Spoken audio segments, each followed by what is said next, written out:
Wilmington, North Carolina. March 31st, 1993, 2:30 in the morning.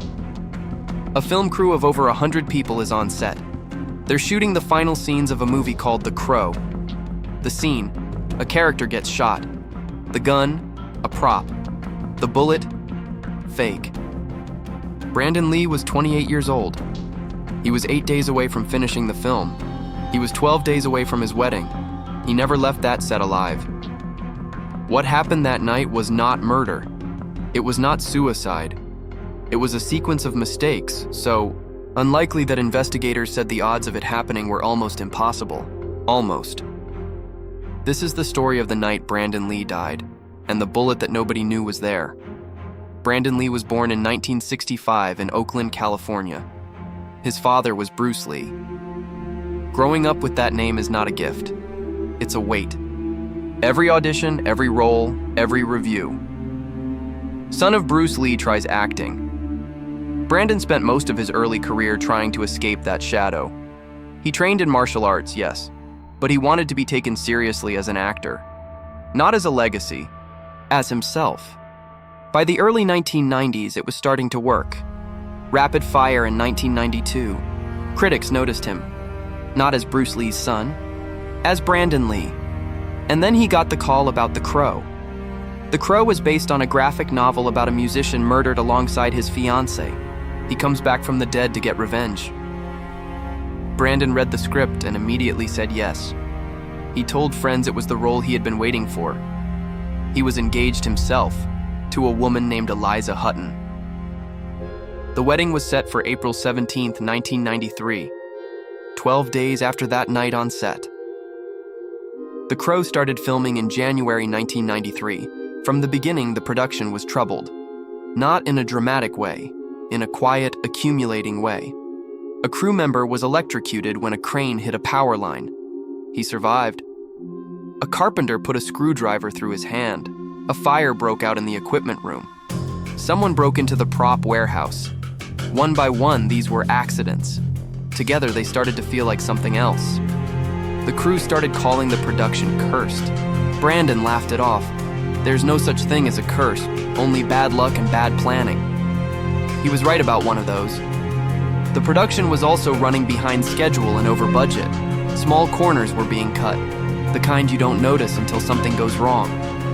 And several weeks before March 31st, one very specific corner had been cut by someone who never thought it would matter. To understand what happened, you need to understand how prop guns work. Hollywood movies use real guns, not toys. Real, functioning firearms. What makes them safe, in theory, is the ammunition. There are 3 types of rounds used on set. Live rounds, real bullets, almost never brought to a set. Blank rounds, gunpowder in a casing but no bullet.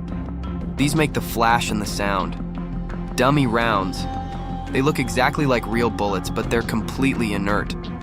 Used when the camera needs to see bullets in the chamber. The rule is simple. Never mix them. Never leave one type in a gun when you switch to another. Several weeks before March 31st, a crew member needed dummy rounds for a close-up shot. Problem: they didn't have any in stock. So someone made a decision. They took real bullets, removed the gunpowder, removed the primer. Homemade dummy rounds. What nobody checked: when you pull a bullet from its casing by hand, sometimes the tip separates. It stays inside the barrel, silent, invisible from the outside, stuck. That gun sat in storage for several weeks. Nobody tested it. Nobody looked down the barrel. On the night of March 31st, it was loaded with blank rounds for a scene where Brandon's character gets shot. A blank has no bullet, but it has gunpowder. When that gunpowder ignited, it hit the bullet tip already sitting in the barrel. And that tip traveled forward at full velocity, like a real bullet, because functionally it was. March 31st, 2:30 a.m. The scene. Brandon's character comes home to find his fiancée being attacked. He walks through the door carrying grocery bags. The attacker shoots him. He falls. The actor pointing the gun was Michael Massee. He was playing the villain. He had done this type of scene many times before. Point the gun, Pull the trigger. Blank fires. Actor reacts. Cut. They rolled camera. Brandon walked through the door. Michael Massey pulled the trigger. Brandon Lee was hit in the abdomen. He fell. For a moment, nobody moved. Because this was a movie about someone getting shot, and Brandon's reactions were always precise. Then someone said the words that stopped everything. He's not getting up. The crew rushed to him. There was blood, real blood. Emergency services were called.